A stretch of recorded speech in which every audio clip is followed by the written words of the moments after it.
Bonjour à tous, petite vidéo pour faire un point lecture spéciale graphique de manga, de BD, comme ça il y en a pour tout le monde.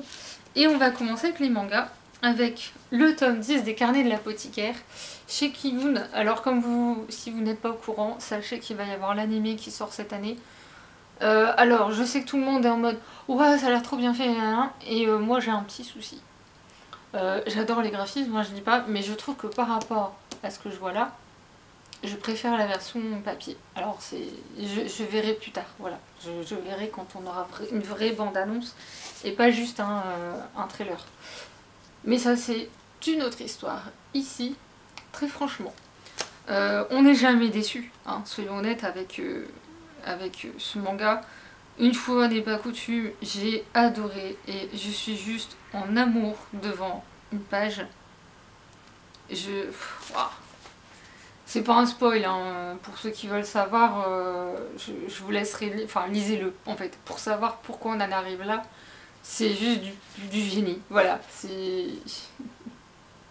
J'aime toujours les personnages. En fait, Mao Mao, elle toute seule, elle vous tient l'histoire, mais comme pas possible. Et rien que pour elle, il faut le lire. Après, il y a Jinchi, qui est, c'est pas son patron, mais il aime bien faire appel à elle pour résoudre des petits soucis, dirais-je. Et Jinchi est juste... je suis curieuse d'en apprendre encore plus sur ce personnage, parce que je crois que Jinchi, on est loin de tout savoir. On a une partie, une réponse, mais quand j'ai vu la réponse, je me dis oui, mais à mon avis, ça cache encore plein d'autres choses. Et je pense qu'avec le temps, on va pas être déçu en fait sur ce monsieur. Et après, il y avait quoi aussi? Parce que oui, en fait, on clôture une petite histoire qui avait commencé dans le tome 9. Et là, dans le tome 10, il se passe autre chose. Ah oui, si, ça y est, ça me revient. J'avoue que la fin de ce tome m'a aussi très étonnée par rapport à la résolution d'une enquête de Mao Mao. Et quand j'ai vu la fin, j'ai fait waouh. En même temps, ça devrait pas m'étonner vu le milieu dans lequel elle est. Enfin, ça me paraît énorme et logique que ça se passe comme ça. Et en même temps, ça n'empêche que ça arrive d'une telle manière qu'on est là. Waouh. C'est ce que j'adore dans ce manga, c'est que les problèmes des séries qu'il y a actuellement, il y en avait une par exemple que j'aimais beaucoup, Magus of the Library. Alors déjà le problème c'est qu'on a les tomes une fois tous les ans, voire 2 ans. Donc déjà entre temps on oublie les tomes et je trouve qu'il est très en dents de scie. Il y a des tomes qui sont géniaux et d'autres moyens et d'autres... Et celui-là non, il y a eu un tome que j'ai trouvé un chouïa en dessous, mais vraiment pas beaucoup en fait. Mais sinon, ouais, franchement, comme d'habitude, c'est Magus of the Library. Et c'est là où je me demande où je vais mettre mes livres après pour les chroniquer à l'écrit. Ensuite, La sorcière aux champignons, le tome 3 aux éditions Glénat. J'ai loupé la sortie du tome 3. On voit qu'à ce moment-là, j'étais complètement à l'ouest, que j'avais mes soucis de santé et que du coup, j'ai rien suivi du tout. Alors, comme d'habitude, cette série a des graphismes. Alors, c'est un shoujo. Et je ne me remettrai jamais du fait que je peux qualifier en shoujo. Parce que je comprends par rapport à l'aspect tout mignon et tout ce qu'on veut, mais il est loin d'être joyeux ce manga en vrai. On suit quand même une sorcière noire, donc en fait elle a...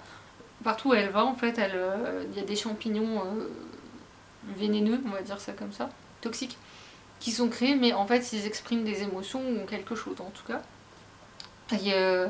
Et en fait, elle recueille, enfin, on lui demande d'élever un gamin et lui apprendre à être un sorcier pour éviter qu'il ne détruise la terre entière, grosso modo. Liesel est juste adorable ce personnage. Il est mignon et très malin. Et j'ai hâte de voir un peu comment les choses vont évoluer parce que du coup, les personnages ont tous évolué au contact de Liesel. On se rend compte que Liesel, lui, est paumé, il a plus de souvenirs.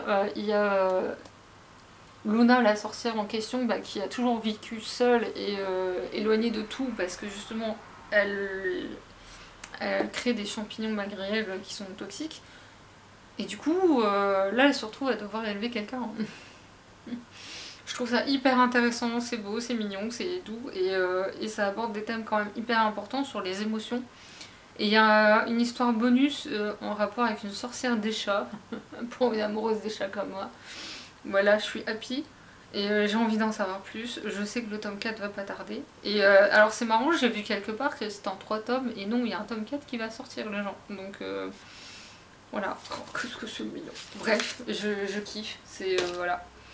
Ensuite, Le printemps de Sakura de Marie Jaffredo aux éditions Vent d'Ouest. Il était chez ma libraire. Et en fait, quand j'ai voulu l'acheter, il était plus. C'est un peu l'histoire de ma vie aussi, ça.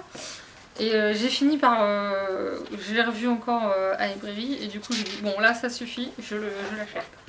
En fait on suit un monsieur qui s'appelle...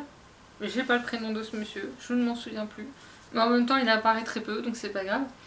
Qui est une fille qui s'appelle Sakura qui a 8 ans et en fait son père est français et sa mère était japonaise, elle est malheureusement décédée plusieurs années auparavant. Et en fait, le père est envoyé à l'étranger, enfin là ils sont au Japon, mais il l'a envoyé à l'étranger pour le travail. Du coup, elle va passer l'été chez sa grand-mère japonaise, qu'elle ne connaît pas en fait, pour ainsi dire, puisque depuis le décès de la maman, le père, on sent que voilà, il ne se remet pas du décès de sa femme, qui fait ce qu'il peut pour sa fille en fait.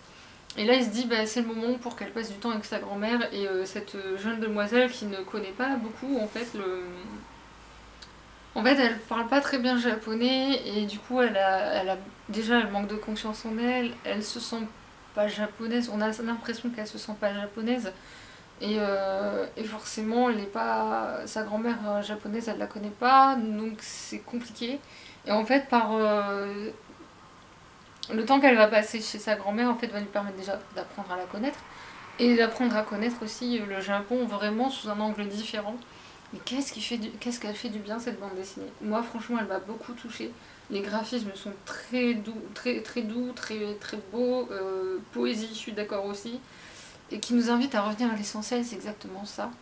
Et alors moi qui ai goûté un peu à la cuisine japonaise, il y a des trucs qui sont mentionnés dedans. J'étais en mode oh rien que ça me donne envie d'en manger. Les dorayaki, j'adore les dorayaki s'ils sont bien faits. Après, les okonomiyaki, si un jour vous n'avez jamais mangé d'okonomiyaki, mangez-en. Moi j'ai la chance d'avoir un combini qui en propose une fois par mois, j'y vais et je m'achète un okonomiyaki. Non, c'est pas possible autrement. Et c'est très bon pour la santé. La recette Enfin, la recette je l'ai, mais je préfère aller chercher chez mon au combini et puis c'est tout. Et voilà, c'est juste beau, magnifique. Et une fois que j'avais fini la BD, je voulais avoir la suite. Alors qu'il n'y en a pas vraiment de suite en fait.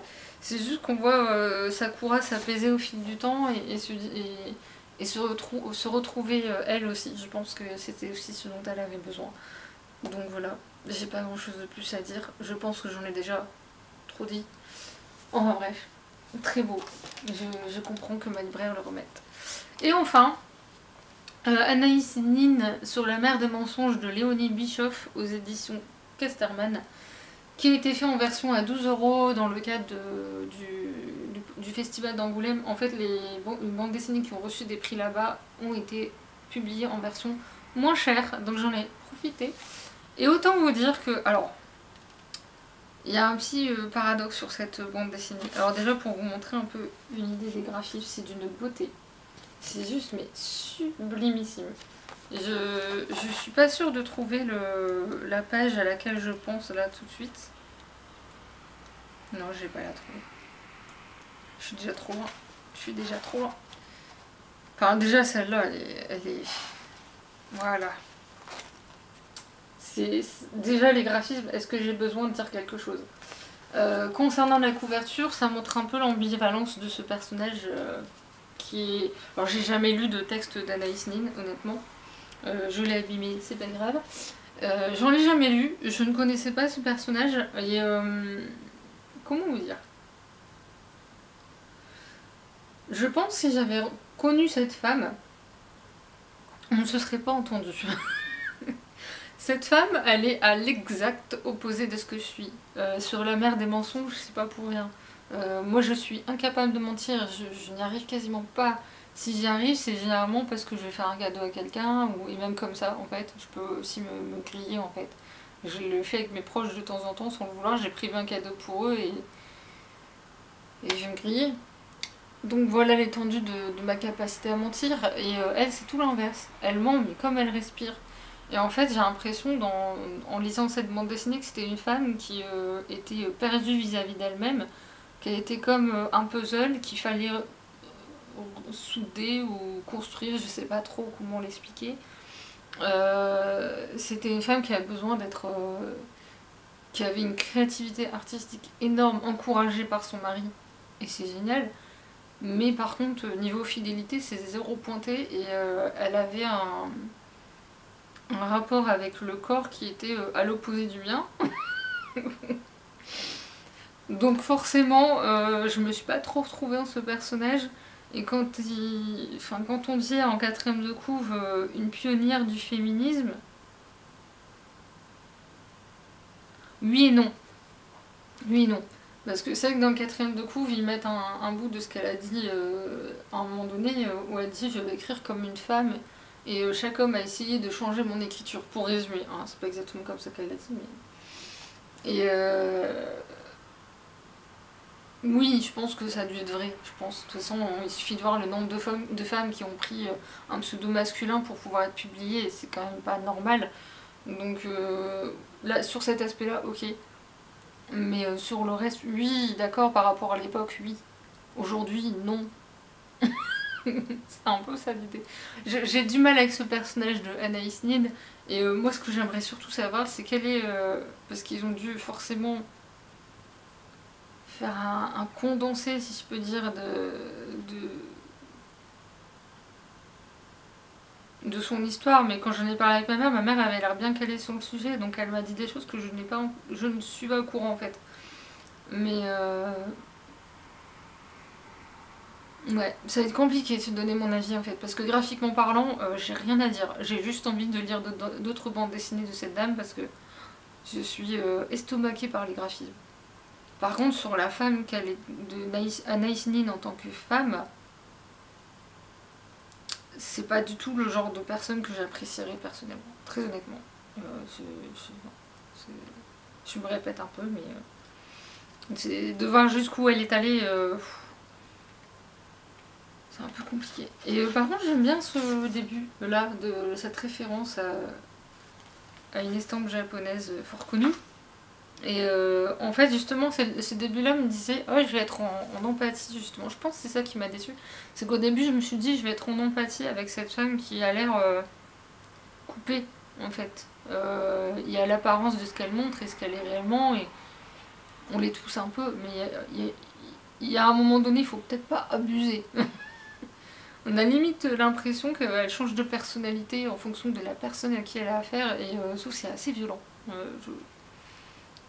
Je sais pas. Je sais pas. C'est très compliqué. Je n'ai toujours pas donné un avis précis sur ce que je pense de cette dame. Je reste convaincue que je ne l'apprécierai pas. En attendant. Voilà. Sur ce, je vais vous laisser. Je vais vous souhaiter une bonne journée. Et n'hésitez pas, pareil, à me dire si vous aimez ou pas ce que je vous ai présenté, si vous les avez lus ou pas, et si vous en avez à me recommander ou pas. Sur ce, je vous laisse et je vous dis à très bientôt. Salut!